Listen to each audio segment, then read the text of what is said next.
possa... Shavua Tov, gente, obrigado. Faz tanto tempo, faz uma semana que a gente não se encontra. Foi complicado para mim, mas Baruch Hashem, pela Tefilot, pelo ficar... A gente, quando tem algum problema de saúde, a gente tem que buscar os médicos, tá?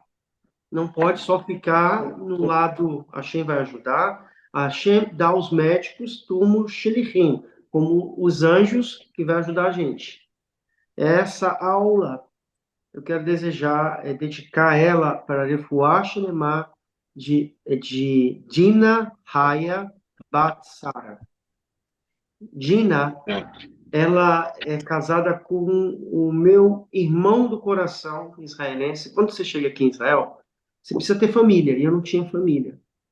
E aí chegava Shabbat, eu não tinha para onde ir, Hagim, é muito complicado você ficar sozinho. E ele vinha e disse, não, vamos para casa. Ele é marroquino, a família é marroquina, então, casa de marroquino é assim, a mesa é uma mesa que todo mundo tem seu lugar.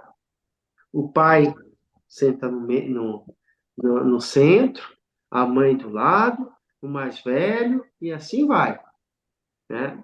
E todas as casas que aqui em Israel eu tive, ou aí quando eu estava no Brasil também, era assim, das famílias marroquinas. E ele me levou, e a família dele me adotou. E eu participei de todo o processo. Quando ele foi casar com a Dina foi na porta da Yeshiva e foi me apresentar. Esse aqui é meu irmão do coração.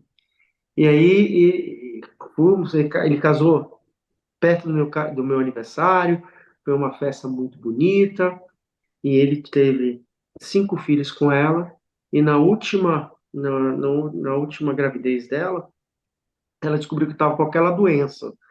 A gente não fala o nome dela, né? E ela começou a fazer o tratamento, e foi muito difícil. Os médicos disseram, ou tira a criança, ou fica a mãe. E aí a gente começou a fazer tefilá, tefilá. Ela 38 anos, gente. 38 anos. E aí, milagre, né? Não vou dizer que é milagre. A mãe e a filha ficaram boa.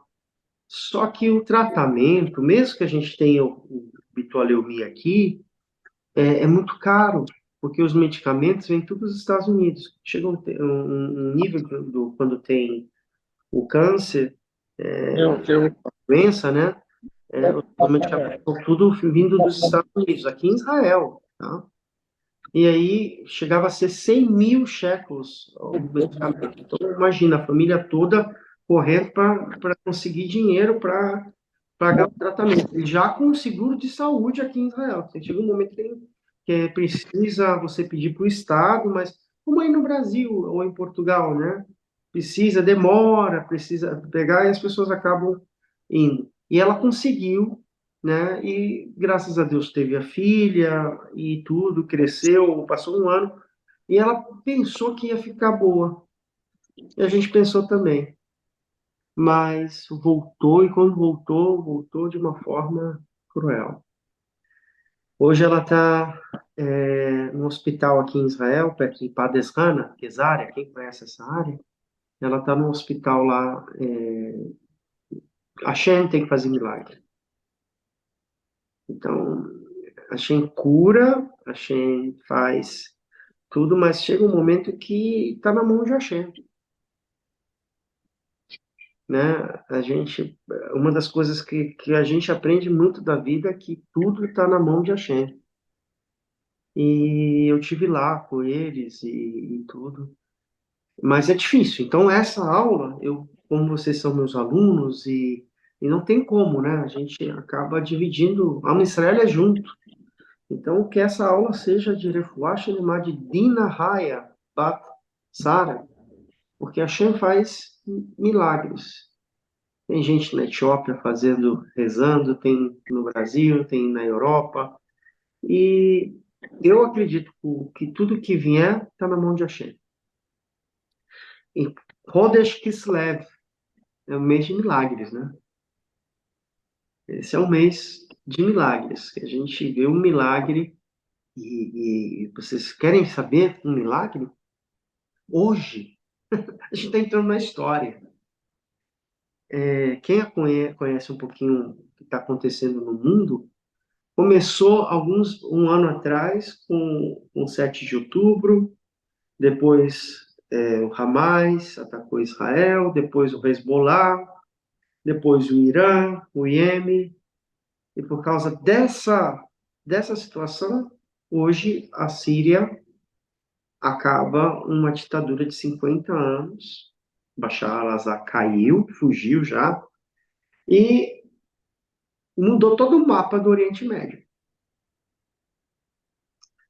que Israel fez agora, nessas poucas horas? Você sabe, a gente tem a colina dos Golãs, né, que é para proteger entre a Síria. Aí você for pensar assim, poxa, o que é importante para mim a Síria, né? Porque a Síria era um ditador que era apoiado pelo Irã, pela Rússia e por todos os inimigos de Israel. Agora entrou outro grupo terrorista. E esse grupo terrorista são piores, eles também odeiam Israel.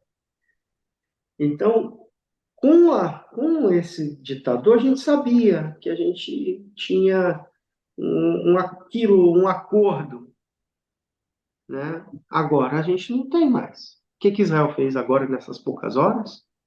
Expandiu o território de Israel no território da Síria, né? Por quê? Sabe que se entrar esse grupo como entrou, eles primeiro vão dizimar os cristãos ali em Damasco. Se ou Israel não ajudar, ou os Estados Unidos não entrar, pode dizer que vai ter um genocídio ali. Mas o mundo não vai falar nada. Então, o contato é os palestinos. Então, a Turquia também já está ajudando eles. Então, só vocês verem, em um momento de horas, o mapa do Oriente Médio mudou. Ou seja, Israel teve que entrar na Síria para continuar a sua defesa. Agora, quem conhece o mapa de Israel, viu que era a colina do Golã. Agora, não se sabe quanto que Israel entrou, mas Israel não entrou pouco. Então, teoricamente, a gente vai mudar. Como Israel entrou no norte do Líbano, entrou no negócio. Por que eu estou falando isso? Porque é bíblico, é da Torá, que no tempo da época de Moshiach, Israel vai voltar ao período bíblicos das terras de Israel. A Síria e o norte do Líbano faz parte do grande Israel. Não sei se a gente vai viver até lá para ver o grande Israel, mas isso está acontecendo agora. Gregos sírios, né? Foi o período de Hanukkah, né? Os gregos sírios, a gente está vendo com a queda de Alexandre o Grande, o Magno, tá? Ele tem um Magno aí. Alexandre Magno, Alexandre o Grande. Ele conquistou, acho que foi o único líder que conquistou da Índia até toda a Europa e todo a Ásia. Ele morreu sem deixar herdeiros, né? Isso aconteceu primeira vez, vai acontecer segunda vez com qual império? Não é aula de história, mas é aula de história judaica. Eu quero que meus alunos entendam aonde querem entrar ou de onde são. Porque um judeu que não conhece sua história é fadado a se perder na assimilação. É muito bom, eu amo estudar, ensinar Allahá, fazer tudo direitinho, mas a gente precisa conhecer também a nossa história. Porque se você não conhece a sua história, você se perde. Você fica sujeito por procuração para os outros. A segunda vez que vai o Império cair por causa do seu tamanho é o Império Romano. Ele próprio vai se demolir porque ele é muito grande. primeiro vai ser o próprio Alexandre o Grande. E vai dividir o seu reinado com seus generais. O grego Sírios e o Egito, seus generais do Egito. E ali no meio que nada que vai ficar a terra de Israel, que vai ser influenciado pelos gregos sírios que vão sair de Damasco. Olha aí, Damasco, que eu acabei de falar na nossa história de geopolítica aqui. A história só às vezes se repete. Então, esse império, Israel, estava subjugado pós a destruição, né, do primeiro templo, a gente vai estar subjugado a, a, a esses povos. Mesmo construindo o segundo templo, a gente nunca vai ser uma potência como foi no período do seu rei Salomão.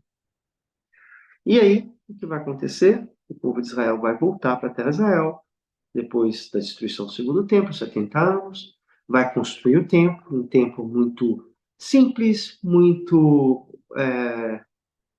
tanto que eles ficavam com vergonha. Poxa, como é que a gente vai construir um templo? E eles todos, com a maioria das pessoas que construíram o templo, viram primeiro. Diz a Guemará, diz os estudos gregos, né, que eles escreveram cartas no período do primeiro templo, que quando eles chegavam em Jerusalém, já perto ali na subida para Jerusalém, já via o primeiro templo. Ele era grandioso. Ele era uma das 7 maravilhas do mundo antigo. Então, mesmo uma pessoa que não era judia, ou um não judeu, ou de um povo, ou de um outro povo, ele se impressionava, deixa eu aceitar a Rita, se impressionava com a grandiosidade do primeiro templo. Então, quando esse templo vai ser destruído, o templo de Salomão, e a gente vai levar para o cativo, a gente vai construir um templo. Esse templo ele vai ser muito simples, conforme as nossas condições. E a gente aprende uma coisa, a ser subjugado. A maioria do povo judeu estava na Babilônia. De fato, a Babilônia foi maravilhosa, porque dali a gente conseguiu desenvolver a Torá oral nas suas academias. E daí a gente pôde desenvolver e salvar, começar a salvar, não é imprimir, não é escrever, porque a gente vai ver Yehudá Nassi, que vai dar o checkmate, dizer, vamos imprimir, porque senão daqui a pouco vai se perder. Mas o estudo foi nessas duas estivot que foram feitas na Babilônia. Então o povo judeu ficou acostumado lá na Babilônia. Mas dentro da terra de Israel era sobrevivência. Vamos construir o templo, mas tem que trabalhar. Tem que trabalhar para plantar, tem que pagar taxas. E o nível de educação era muito baixo. Era uma elite muito pouca que ficava na terra de Israel. Aliás, quando você tem uma vida muito difícil, em tudo na vida, o conhecimento é mais complicado. Né? Tanto que na nossa história a gente vê que os pais trabalhavam, mas queriam ver que os filhos tivessem um futuro melhor. Eu conheço aqui muita gente que fez isso. Trabalhava horas e horas para mandar um filho para uma universidade, para se formar. Era uma satisfação, né? E um filho com uma condição melhor. Então, a realidade na Terra de Israel era assim. Diferente da realidade na Babilônia. Tanto que a gente vai ter, nesse mesmo período, dois tratados da Torá oral, que vai ser desenvolvida, tá? Que vai ser conhecido como o Talmud. Eu acho que eu já falei a alguns alunos aqui, mas sempre é muito bom falar, porque é uma soma muito difícil e quase quântica, mas eu vou ensinar para vocês que Mishnah mais Ge Mará é igual Mishnah. E Guemará é igual ao quê? Talmud. Talmud. O Talmud. Talmud. Para algumas pessoas, talvez não conheçam. As Mishnot, no plural, a Mishnah, era coletâneas que Rabi Yehuda Hansi compilou. 6 tratados. E esses tratados eram a Torá oral, as explicações. A gente tem a Torá escrita e a Torá oral. Então, toda vez que vocês compararem, escutarem essa palavra, Torot, Torot, na verdade, está falando da Torá oral e a Torá escrita. Não existe Torá escrita sem Torá oral. E não existe Torá oral sem a Torá escrita. Faz ou não faz? Entendemos ou não entendemos? É muito importante a gente entender. Torot. A Mishnah, a Torá oral, a Gemara, os comentários que vieram, as explicações, é tipo assim. Vou fazer para que vocês entendam o que é Gemara. Eu, na minha casa, tenho o costume que meu avô aprendeu lá do primeiro templo, que quando faz o Kiddush, faz em pé.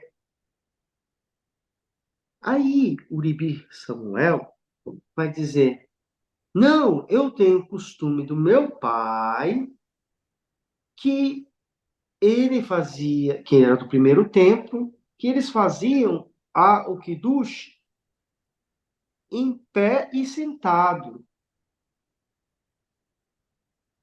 Só que tem um problema. Esse aqui, que eu falei que é em pé, veio lá da Babilônia, que foi para o exílio. Esse aqui que falou em pé e sentado, está na terra de Israel. Mas ambos viveram no período do primeiro tempo. O que a gente tem aqui? Pensem, doutores e doutoras. As doutoras são mais elevadas. Os homens são mais limitados. Por isso tem que ter as mulheres para que possam caminhar. O que a gente vai ter aqui? São duas posturas sobre a mesma coisa. Duas posturas com a mesma coisa. Muito bom. Quem quer acrescentar?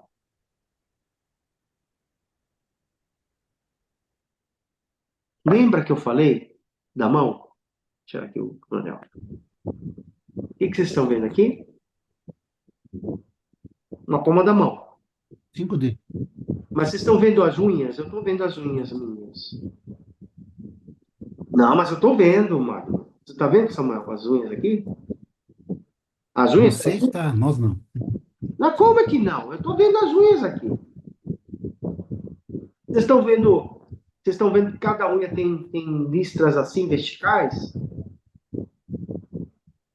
A gente Aqui, tá vendo o agora. outro lado. Aí, Agora. Eu não estou vendo unha mais, não. Vocês estão vendo unha? tamo. Mas não, vocês estão errados, porque eu não estou vendo unha. Tá vendo a digital? O nome dessa simples forma que vos ensino, olha que meu português está ficando mais acadêmico, viu? Chama-se em hebraico, e vou falar a última vez, porque eu já falei algumas vezes, e eu tenho certeza que vocês vão ter que decorar. Marloquet.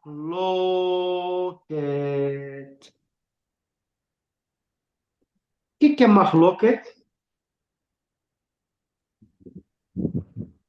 As discussões, Quem está porque falando nós isso? sabemos, porque nós sabemos que a Torá, ela tem Eu não vou saber fazer os cálculos. São 7 versões igual a 70 opiniões diferentes que pode 70 acontecer. panim, 70 faces. Isso. Mahloket é discussão, como você acaba de falar. Opiniões. Não é quer dizer que está errado. Tanto que a nossa vida judaica vai ter cheia de Mahloket. Um exemplo agora. Eu tenho um aluno que essa semana botou mezuzá na porta dele. E aí, Sefaradi bota em pé. Concordam? E E Ashkenazi Ashkenazi bota votou de assim. ladinho. Quem é o certinho e quem é o erradinho? Olha que eu não foi com intenção pro pessoal Ashkenazi, tá? Quem é o certinho e quem é o erradinho? Hã? É um lado da mão, outro lado da mão. Ninguém está errado. São opiniões. Tudo Diz que, pode ser diz que na época, quando o Mashiach vier, um dos trabalhos que o Mashiach vai mas ter tudo assim, dependendo da perspectiva. os É uma coisa. Mahloket. Tudo é uma lógica, tudo ele discute, mas chega em consenso. Mashiach que vai resolver essa questão. Mas, teoricamente, gente, todas estão corretas. Vocês estão acompanhando? É muito importante a gente entender o fio do raciocínio. Tanto, por isso Sefaradi tem opiniões basadas, profundas, e Ashkenazi tem profundos também. Mas isso não quer dizer que esse é certo e esse é errado. Meu time é melhor que o outro. Não. Você segue a sua tradição, o seu Massorete. Voltando agora para a Síria, para o segundo templo, para a construção do segundo templo. Nesse período, a vida ficou muito difícil. E aí a gente começou a ser subjugado, perseguido, proibido. Porém, quando Alexandre o Grande começou sua jornada de conquista, ele vai passar pela terra de Israel. Havia tido uma gezerá. Sabe o que é gezerá? Um decreto ruim. Então, todos que se convertessem, todas as religiões que não fossem as religiões grega, síria, idolatria, né? Os deuses, né? Tinha que se adaptar à realidade do povo que está dominando. E o povo judeu tem um problema. Ele não pode se adaptar e esquecer sua essência. Ele não pode se assimilar.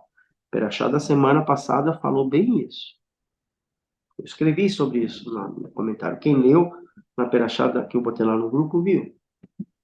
Assimilação. A assimilação não é que eu vou casar com uma não-judia ou com um não-judeu.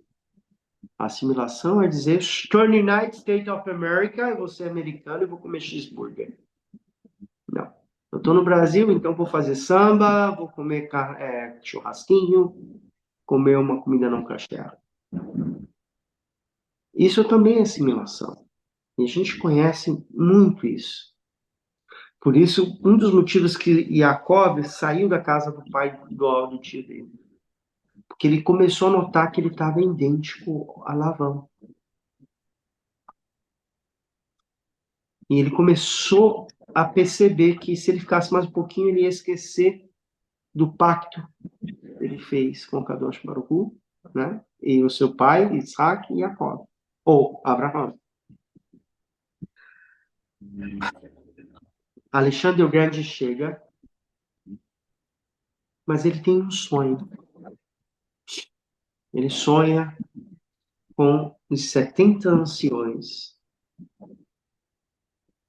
Esses 70 anciões, todos com talit, branco, vestidos de branco. Aí o branco, porque muitos judeus usam nos dias dos julgamentos, né? O porque para lembrar dos anjos, também perante o homem, né? Era um novo governador. E eles vão lá se prostrar para pedir misericórdia desse imperador, para que não possa ser destruído. O que acontece? Muito antes de Alexandre chegar na terra de Israel, Hashem, a Kadosh Baruch Hu, dá sonho para ele. Que 70 sábios vão chegar, vão se prostrar e vai bendizer ele. E ele estava indeciso, ele teve um déjà vu, vamos botar nessa linguagem. Quando ele chega lá, esse sonho se torna verdade. E por causa disso, Alexandre o Grande, o Magno, decretou que ninguém tocasse no povo de Israel. Breaking news! E por causa disso, a gente não teve tantos... No finalzinho foi mais difícil.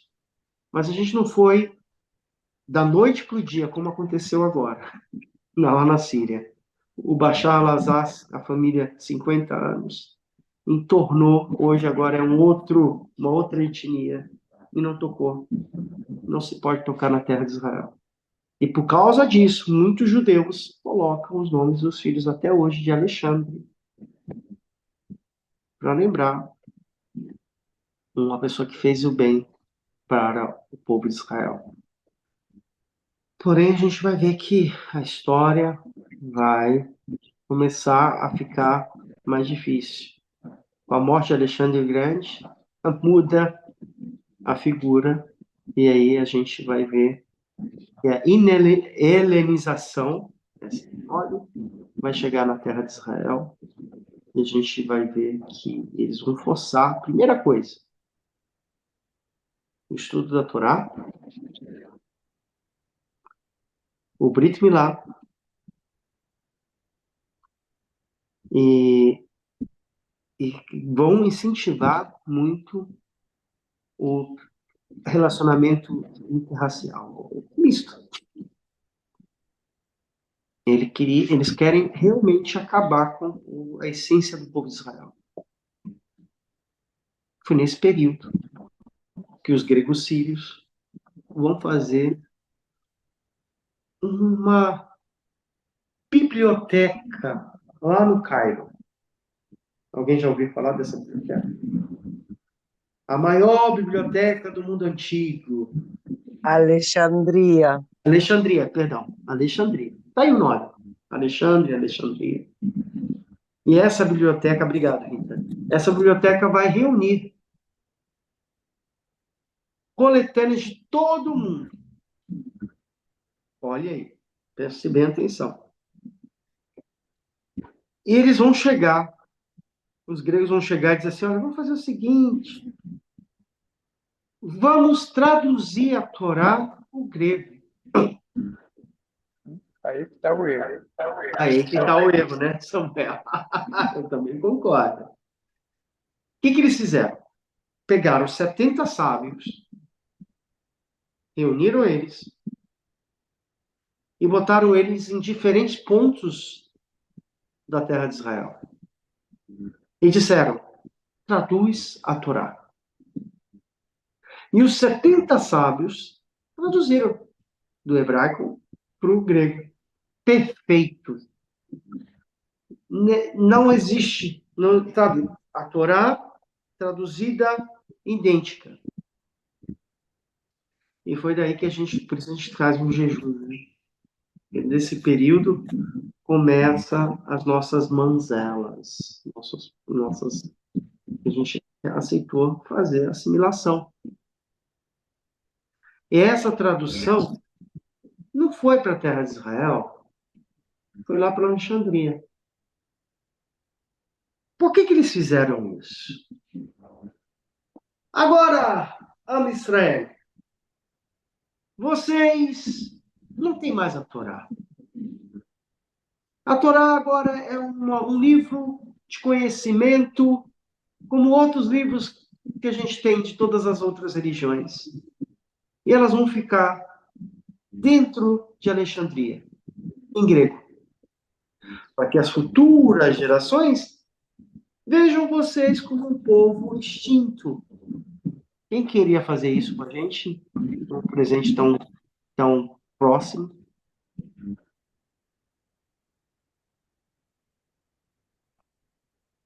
Quem queria fazer isso? Hitler. Hitler. Ele queria acabar com o povo de Israel, mas sua história é preservá-la para dizer povo extinto. Mas ele não fez uma coisa nova, ele pegou dos gregos. Nada na vida é coisa nova. É tudo a experiência. E aí começa a situação. Que a gente vai ver que uma família que não é da família de Yehudá, não é da família do rei Davi, não é uma linhagem, são coens. E eles vão. Gente, toda a minha experiência, não sou tão velho, mas também não sou tão novo. Mas toda a minha experiência com os coens sempre foram espirituais. Todos os coens que eu conheço na terra de Israel são pessoas que são mais espiritualizadas. Toda regra tem sua exceção, mas todo mundo que é envolvido com a religião, que são pessoas religiosas, são pessoas muito mais elevadas. Parece que é visível realmente que Hashem pega da tribo da onde vem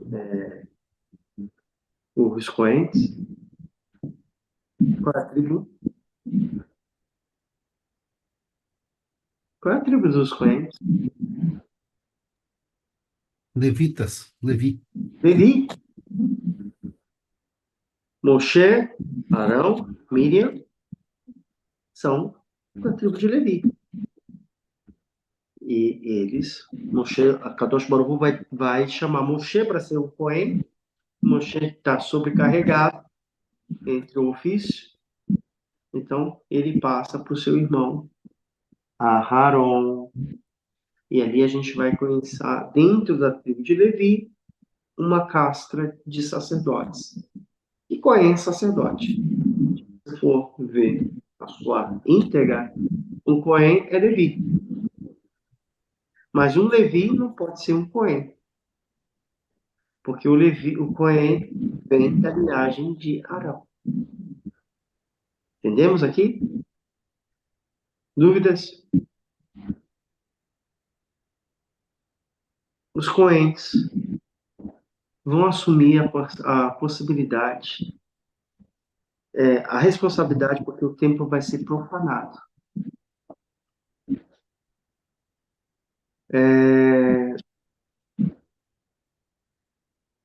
Em níveis mais menores, a gente hoje passa por um problema muito maior, a assimilação. A assimilação é o que mais destrói o povo judeu. Diferença de Purim para Hanukkah, que Hanukkah eles queriam nos aniquilar fisicamente. Ramã não proibiu de botar o tefilim, ou de fazer a tefilá, de fazer Brit Milá, de estudar a Torá. Ramã não fez isso. Ele queria aniquilar. Agora, os gregos sírios, eles queriam acabar, nos matar onde? Na Torá. Queria eliminar a Torá da vida do povo judeu. Espiritualmente. Por isso que Hanukkah e Purim, eles são tipo que ligados, né? Um querendo exterminar o povo e o outro a Torá. A vida espiritual. Na tefilá, se eu sou um juiz e vou perguntar para os senhores em que festa eu faço Halel e qual festa entre Purim e Hanukkah eu não faço Halel. Halel é louvores. É uma parte da tefilá que a gente faz para agradecer um milagre. Temos duas festas. Hanukkah, que agora vai ser daqui finalzinho do mês, a gente começou o ano que se leva agora. Purim é daqui a alguns meses, mas é no mês de Adar. Então, entre Hanukkah e Purim, as duas, letra A, fazemos Halel. Letra B, só uma fazemos Halel. Letra C, Purim, a gente faz Halel. Letra D, Hanukkah, a gente faz Halel. A, B ou C? Hanukkah. A gente não faz o Halel em Purim. Tá bom. Quem falou Hanukkah e quem falou que não faz, eu quero uma explicação mais detalhada, né? Porque já que se aventurou em responder, faça uma resposta perante a comissão. Por favor. Eu falei que o Halel se faz em Hanukkah. É o louvor, porque Hanukkah é o milagre não é, que o povo de Israel viveu mais intensamente depois de tantas coisas. Bom raciocínio. Gostei. Quem vai me impressionar mais? Eu falo, Hanukkah foi um milagre geral que salvou o povo, mas salvou o templo também. Purim foi uma coisa mais regional que aconteceu, então não foi uma salvação geral para o povo de Israel. Então não se faz o Halel. Hanukkah trouxe uma salvação geral para o povo de Israel. Gostei, mas eu queria mais objetivo. Queria me convencer. Pensem, senhores.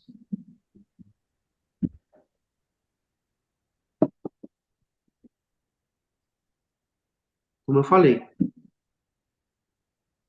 Hanukkah, a gente fala Halel completo ou Halel na metade? Completo. Senhores, senhoras, queridos amigos, Kahal Kadosh, para um judeu, o que é mais importante, o corpo ou a alma? A alma. Alma. A alma. Se um judeu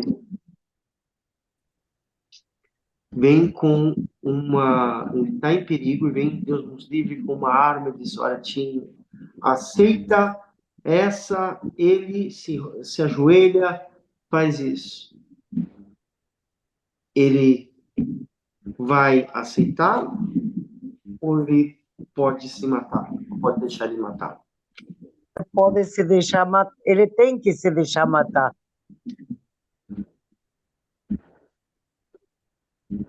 Gente, eu estou com um monte de aluno aqui. Aywa, Bruno, Adriana, Carla, André, Beatriz, Rívia Abel, Joiciane, Aywa, Joiciane, Aron, Eliane,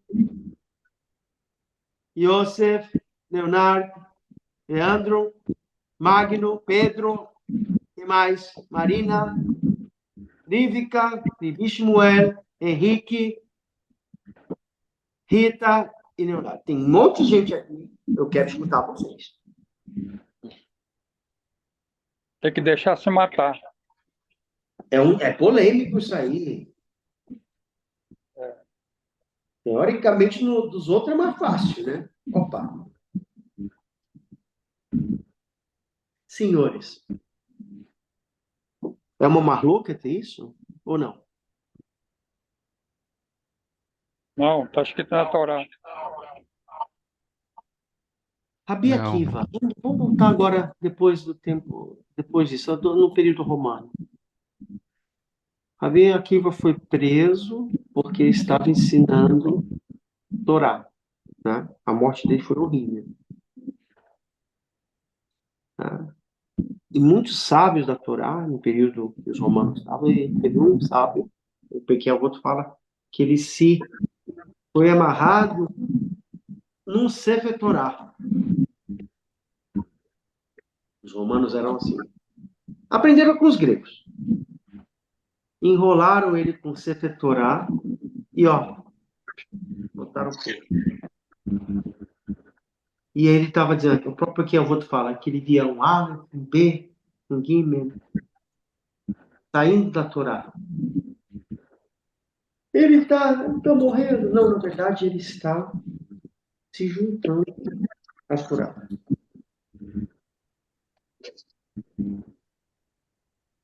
E a gente tem na história também Masada. Quem já veio aqui em Israel já foi lá em Masada. Masada é o último reduto do povo judeu no Império Romano. Quando eles chegaram lá no topo, os romanos queriam pegar eles, fazer eles escravos, e queriam matar eles. O que eles fizeram? Eles mataram. Foi um suicídio coletivo. Algo quando faz você perder a sua fé, está liberado. Como a própria Inquisição. Como o próprio Holocausto. Quando querem acabar com a nossa vida espiritual,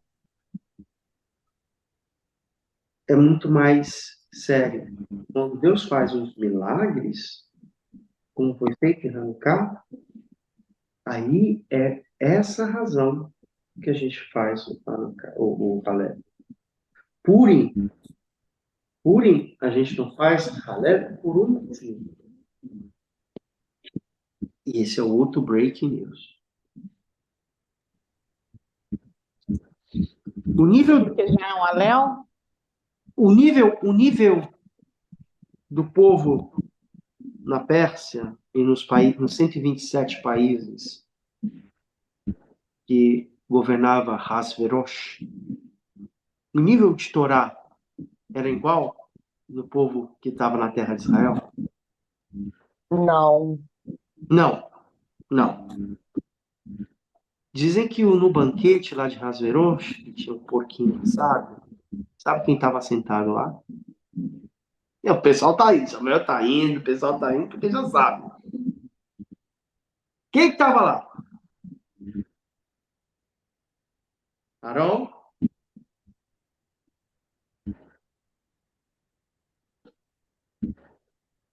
O povo judeu. Muitos dos nossos irmãos estavam lá no banquete, tomando vinho não caché, fazendo coisas proibidas. Estava lá, ó, no carnaval.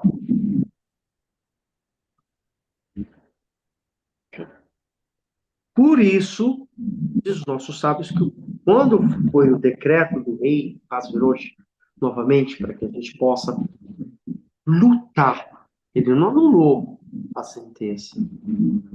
O povo judeu pegasse em armas e lutasse. Isso quer dizer muita coisa com a nossa atualidade. A fundação do Estado de Israel não vieram os Hassidim lá da Polônia e do leste europeu fundar o Estado de Israel. Não vieram. Ao revés. Os que sobreviveram das Hassidim foram para onde? Gold America, que eles chamam, né? América de Ouro. Foi para Nova York. Até hoje, muitos dos racísticos dizem que não pode vir para a terra de Israel. Algumas Hassidutas, tá? Não pode vir para a terra de Israel porque é Mashiach que tem que trazer. Alguns na Turcarta, muitos outros racistas. E muitos não vêm porque a terra, o judeu aqui ainda está assimilado. Estou falando coisa nova, gente? Vocês já ouviram isso? Não? Sim. Por isso a gente vai ter muitas racidutas no mundo assim, tá? E estão em São Paulo, estão em Buenos Aires, estão em Nova York, estão na Europa. porque entendem que ainda não é. Desenvolveram e desenvolvem o mundo espiritual. Pode tirar o chapéu para eles. Tem uma pessoa que mora em Bet Shemesh sabe que eles são, mais rígidos, mais certinhos em tudo. O Rebbe de Lubavitch nunca foi, visitou Israel, eu acho. Também. Ele entrou num dilema, né? Porque ele era tão grande, que ele queria vir para a terra de Israel. Mas ele era tão grande que as pessoas começaram a dizer que ele era Mashiach. Ele próprio nunca se declarou Mashiach. Se um ato dele viesse, ele próprio pelo ato, as pessoas iam confundir ele com Mashiach. Já confunde hoje, depois da morte dele. Tá, entendi. Então foi uma razão que ele...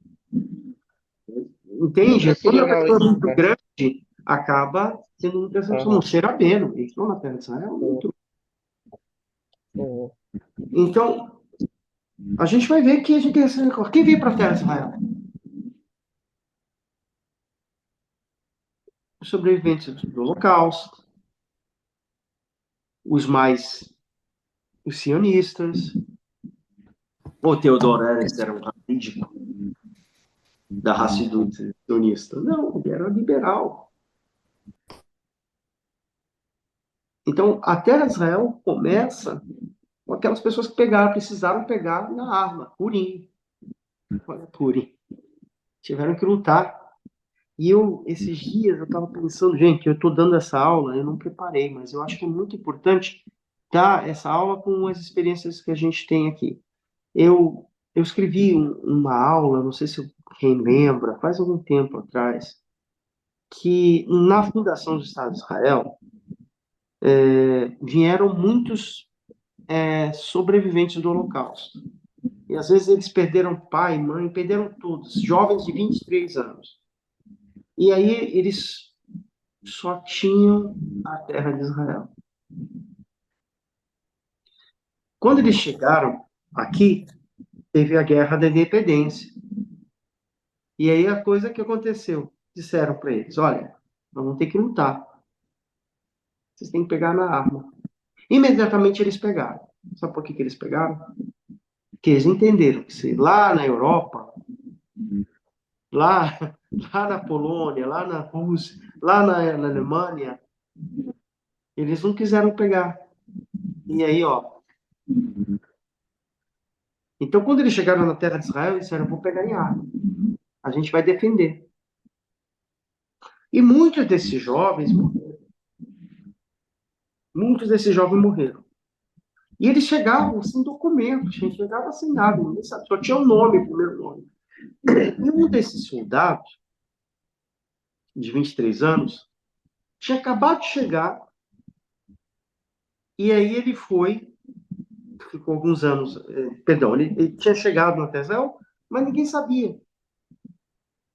E convidaram ele para entrar na Haganah, de defesa.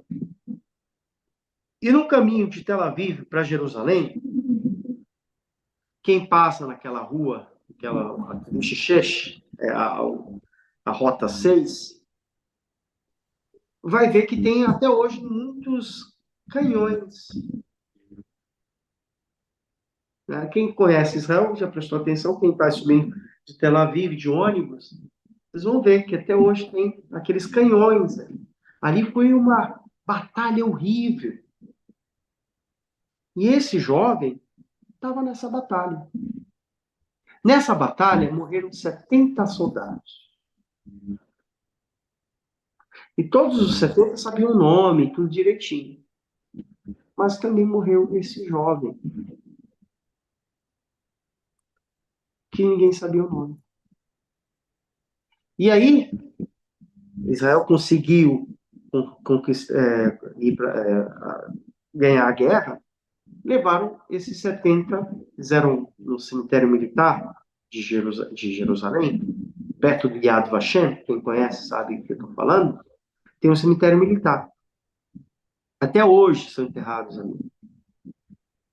E ali botaram um gush. Gush em hebraico é uma metade, um bloco para esses 70 jovens. E onde vai enterrar esse jovem que morreu em defesa da terra de Israel,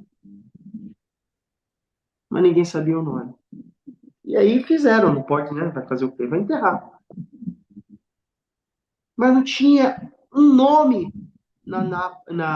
Imagina, como é que deve ficar a alma dessa pessoa? Não tinha nenhum nome. E aí botaram lá, soldado caído na guerra. Plone. Vamos botar isso. Plone é uma linguagem da Guemará, é um desconhecido. Toda vez que vocês ouvirem Plone, em hebraico, é uma pessoa desconhecida. Agora, Israel tem quantos anos hoje, Arão? 76. 76 anos. Vai fazer 78. Agora, isso foi logo na fundação do Estado de Israel. Então, 76 anos, vamos botar 75 anos, esse jovem foi esquecido. Então, quem conhece esse cemitério sabe que o cemitério militar tem por anos, né? Caído na Primeira Guerra, na Segunda Guerra. Eu aconselho, seja Haredi ou não Haredi, é o lugar mais sagrado, porque essas pessoas que morreram em defesa da terra de Israel. Então, eles botaram esse jovem lá. Então, todos os anos, a gente vai ter, antes do Yom Ha'atzmaut, no dia da independência, tem o Yom HaZikaron, o dia da memória, né? Que a gente vai lembrar os caídos nas guerras de Israel. Não só os soldados, mas quem morreu em atentados, né? Esse ano agora que começa, e o Yom HaZikaron vai ser mais difícil, porque vai ser também o pessoal do 7 de outubro. E todo mundo que tem algum parente, a sociedade israelense é muito traumatizada. Né? Todo mundo teve alguém que morreu. E lá, esse cemitério é um cemitério triste, porque é um cemitério de jovens, de 17, 18, 20, 23. Muitos meninos jovens, meninas jovens virgens, que morreram em defesa, seja a pessoa que tivesse a kippá colorida ou preta, ou não usava kippá, para que hoje a gente possa estar aqui de Israel, podendo levar a Torá aqui do chá. Mas esse jovem lá, 76 anos, ou mais, né, não tinha nome. E nisso chegou um grupo de jovens, foi lá, olharam, alguns jovens da Estivá olharam e disseram assim, poxa, esses 70 tem, cada um tem família, mas esse aqui? Ah, esse aqui a gente não sabe. Mas como não sabe? Quem é que faz Kadish para ele? Quem é que... Não, ele não tem família. Como é que vai saber? O último que sobreviveu do Holocausto. Nome. Esses jovens, 10 jovens, ficaram ali, pensando, todo mundo triste, pesaram ali e foi embora. E falaram para o guia, a gente vai achar a família dele. Agora, como é que vai achar a família dele? Assim? Hoje em dia, com testes de DNA, a gente pode, né, rastrear, mas hoje em dia, com tanta tecnologia, você não vai achar quem é a família. Né? Passou-se um ano, um dos jovens fala, Moshe, que era o guia, achamos a família dele. Aí, desse soldado desconhecido. E eles ficaram, não, você está de brincadeira, não venha para o cemitério, que tá, a gente marcou no dia tal, a gente vai reunir para fazer um mascará, para rezar para ele. E aquilo intrigou o Moshe, que era o guia. E ele foi. Quando ele chegou lá, ele não viu família nenhuma, só viu os barulhinhos da Yeshiva, os jovens. E aí disse, a família está atrasada? Aí o jovem falava, não, você não entendeu. Nós somos a família dele. A partir de hoje, fizemos um acordo em todas as nossas vidas, a gente vai fazer Kadesh para ele. Ele não vai ser esquecido. Ele não vai ser botado de lado. Ele morreu para que a gente pudesse estar aqui, estudando Torá. O povo de Israel ele não pode ter divisões. É certo que tem judeus, tem Yehudim que estudam Torá, e é muito bonito isso. Mas também tem judeus que trabalham na terra, que não tiveram muita educação. O nível de Hanukkah, o nível de Purim, que aconteceu na Galut, hoje acontece novamente aqui na terra de Israel. Tá certo que muitos que vieram não eram conhecedores da Torá, não sabiam ler a Torá, não eram Baal Corê, não sabiam nem fazer uma berahá, mas pelo mérito de ter vindo para a terra de Israel, já é uma outra coisa. Olha, acontece tanta coisa aqui em Israel. Judeu de pai e mãe em Beersheba não sabe fazer uma berahá. Existe Likud fora da terra de Israel, emissários para fora de Israel, por muitos anos. Portugal, Polônia, África, a maioria do pessoal aqui sabe. Mas aqui na terra de Israel precisa trabalhar com as pessoas que vieram. Precisa fazer. O meu pai, a minha mãe era russa, não se sabe se a gente tem que fazer viúva, tem que consertar, tem que acabar com a assimilação na terra de Israel. Antigamente a Rabanuta ela pensava na década de 80, vamos mandar os nossos shidduchim, Israel precisa de gente. Mandavam para Portugal, para a Índia, para um monte de lugar para trazer pessoas para cá. Hoje em dia a gente não precisa de muita gente. Mas não vai acabar o mérito de quem quiser ali fazer aliar, vai fazer. É importante a gente ter essa sensibilidade. Por isso, voltando ao tema, o Hallel, Hanukkah, a gente vai falar a partir de todas que escreve, também faz parte da Tefilá. A Tefilá, ela tem que ser do coração. Só que a gente está num nível muito baixo na nossa geração.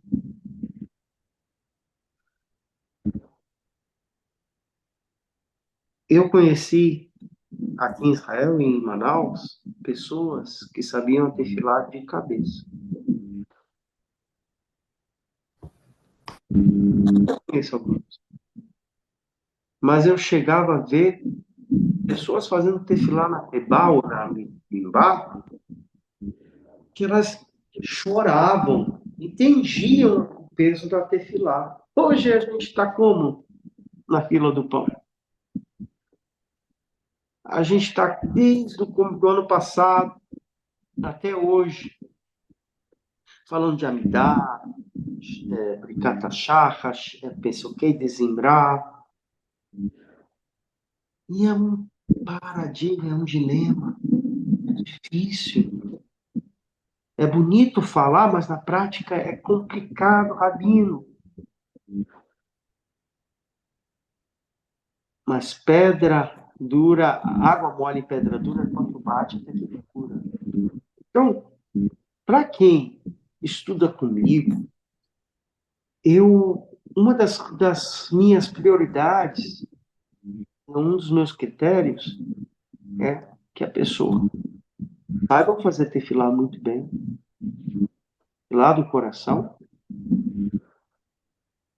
tefilá sem Ah, a minha tefilá é melhor, meu peiota é melhor, meu chapéu preto é melhor, a minha kippah é menos colorida ou mais colorida. Não, isso é besteira. Tefilá é quando você se apresenta, dá-me minha calma. Saiba diante de você está presente. Todos os dias, quando a gente acorda e quando a gente dorme, a gente tem que prestar conta ao bendito seja. Que hoje está aqui, hoje, agora, nesse exato momento, em Manaus, Portugal, Brasil, em todos os lugares, hoje a gente tem o mérito de estar podendo estudar a Torá. Deus nos livre, se amanhã a gente não tem.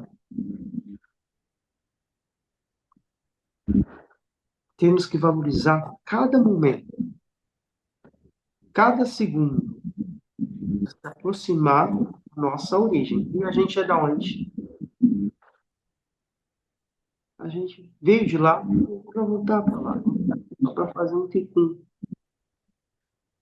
Então, quando os meus alunos têm essa preocupação de entender a estrutura da Tefilá, estrutura dos Hagims, estrutura da onde vocês estão, é muito fácil se comportar bonito dentro de uma sinagoga. O melhor talit, o melhor kippah, e canta bonito e tudo, mas isso é secundário. O verdadeiro mesmo é quando a gente está no trabalho, na rua, com o vizinho. No Birkat HaShachar, no comecinho da Shacharit, no Birkat HaShachar que faz quando a gente acorda, a gente tem uma berahá que é logo depois das orações em frase, né? A gente tem Ok, Ivrim, Assurim, Mati Assurim, e a última Asem Isha, e a gente vai ter uma outra, que é Baruch Atah Hashem Eloheinu melech haolam, Hamavim v'chene, que é a última, Yehi ratzon lefanecha Adonai Eloheinu v'Eloheinu avotenu, שתצילנו ביום ויום מאז פנים, מעזות פנים, מאדם הרע, do homem mau, do Yetzer Hara, do mau instinto, do Milashon Dará, da língua má, da fofoca, do Din Kasher, de um julgamento duro. E aí a gente vai ver. Por que a gente faz essa berahá? Isso é importante a gente fazer. Rabi, não sei hebraico. Fala em português. Fala em espanhol. Quando você faz essa berahá, você cria uma proteção. Já está difícil a berahá, a turma tudo com ainará, com olho gordo, com coisas ruins, ou com percas, ou a gente tem que rezar todos os dias para ter proteção de Hashem. Ou aconteceu uma vez, uma pessoa deixou cair um telemóvel, um telefone no chão.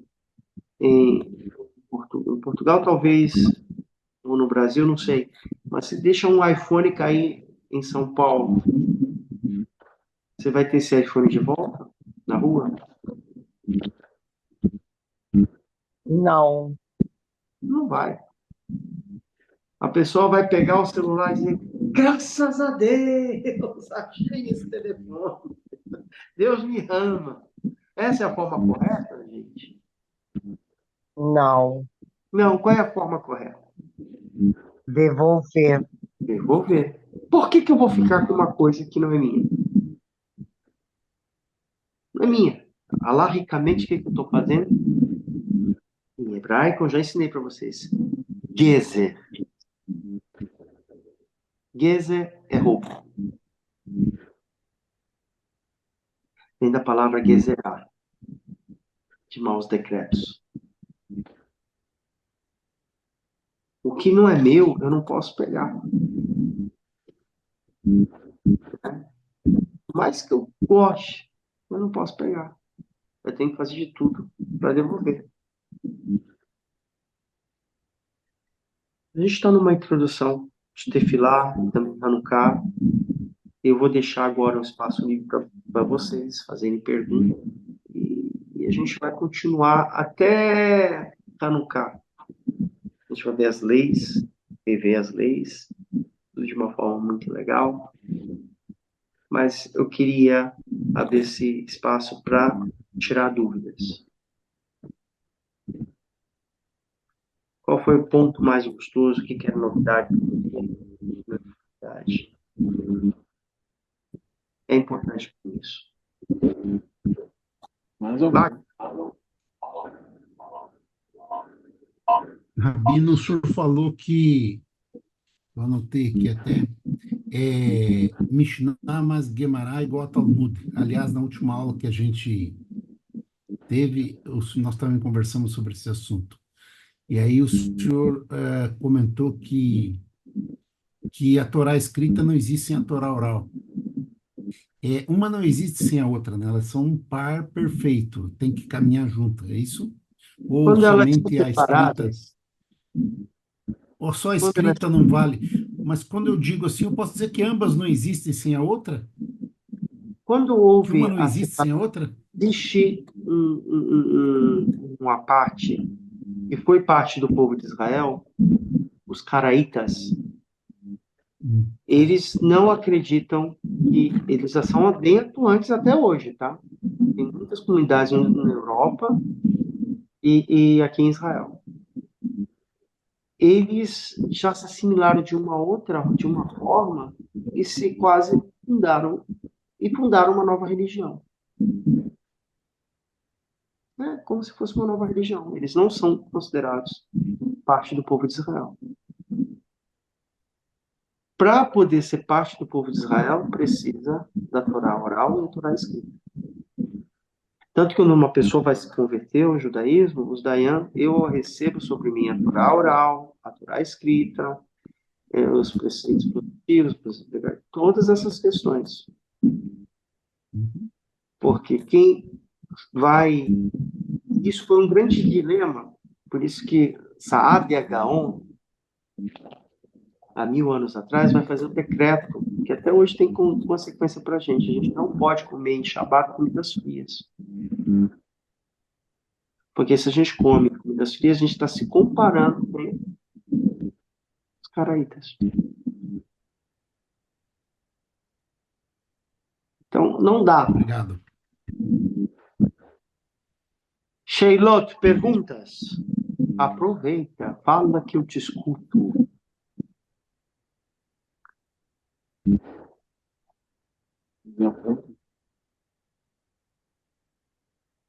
Quer perguntar? Pergunta com uma cara que quer perguntar. Pergunta. Não quer perguntar? Rita, cadê você, Rita? Eu estou aqui, mas aí eu não tenho nenhuma pergunta. Foi tão difícil tudo, tá? Leandro, Não, Leonardo, não é Vou fazer difícil. mais, então vou fazer mais uma. Eu estou olhando aqui aproveita. no Sidur, na página 457, onde tem a bênção o Halel. É o mesmo, Rabino, que é aquela combinação dos salmos? Halel é uma combinação de salmos. Ele vai...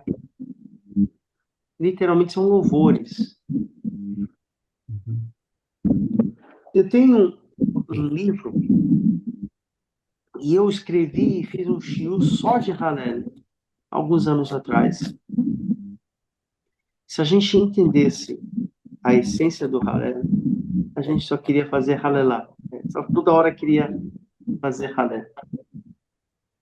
Mas o Halel é tão importante que a gente faz no começo do mês e nos Hagims.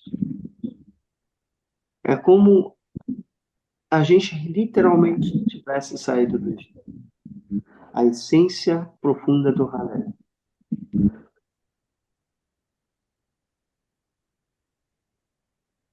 Mais perguntas? Ora, eu tenho uma dúvida. Pode Se eu falar. falar que em Hanukkah a gente faz o Halel inteiro, porque também é considerado, cada dia é considerado um milagre independente do outro dia, tá certo ou não? O Hallel, ele é relacionado aos milagres que Hashem fez em conjunto. Não foi só do óleo. Né? Porque a gente vai ver que a gente consegue ganhar uma batalha de um exército poderoso e com um número muito pequeno. Então, a gente vai aprender que não é quantidade, mas sim a qualidade e quanto a Kadosh Baruch Hu nos protege. Entendi. A gente viu, antes da guerra, no começo da guerra, diziam, a gente não vai lutar porque o Hezbollah é muito forte, está se armando. O Hamas está atacando, a gente querem fazer paz, tacavam míssil. O Irã é muito poderoso. Olha aí, gente. O Hezbollah. Rabino, lembrando que as mulheres tiveram uma participação especial. Então tanto fala aí, que mulher. Qual foi a mulher que cortou a cabeça? a filha de Yonahan cortou Como é lá, que é o deu nome dela? laticínio. Eu não sei, peraí, calma, nem tudo eu sei, mas eu sei que ela deu lá as comidas, por isso que nós comemos também Hanukkah lácteos, porque ela deu lá. Leite para ele tomar. Isso, ele dormiu e. Yael era o nome dela. Eu gosto tanto desse nome, eu só sei que era a filha de Yonahan, tá vendo? Às vezes eu troco os nomes. Falei, sem as mulheres a gente não é nada. E a gente chega naquele momento que vocês gostam. Que a gente possa só ter saúde, que eu possa ficar. Olha, quando eu estou dando aula, nem dou sentir. Olha que milagre. Bezat Hashem, a gente possa escutar notícias boas de Dina, Raya, Batsara, e todos os rolinhos, todas as pessoas doentes do povo de Israel. A Torá realmente dá fogo. Quando a gente estuda a Torá, a gente só pensa na Torá. Essa é a nossa essência. Essa é a essência do povo de Israel. Se o povo de Israel estuda a Torá, ele esquece qualquer coisa. Ele se torna forte. Bezat Hashem, semana que vem a gente possa estar junto. Eu espero que essa aula possa ter inspirado e abrilhantado os vossos conhecimentos nessa caminhada, que é difícil, mas é prazerosa estudar. Prazerosa. Pessoal, não tô bom. Shavua Tov para todo mundo. Um grande Shavua abraço. Até semana que vem. Melhoras. Rabino. Até semana que vem. Melhoras. Tudo a disposição. Obrigado. Até mais. Tchau, tchau. Tchau, tchau. Tchau.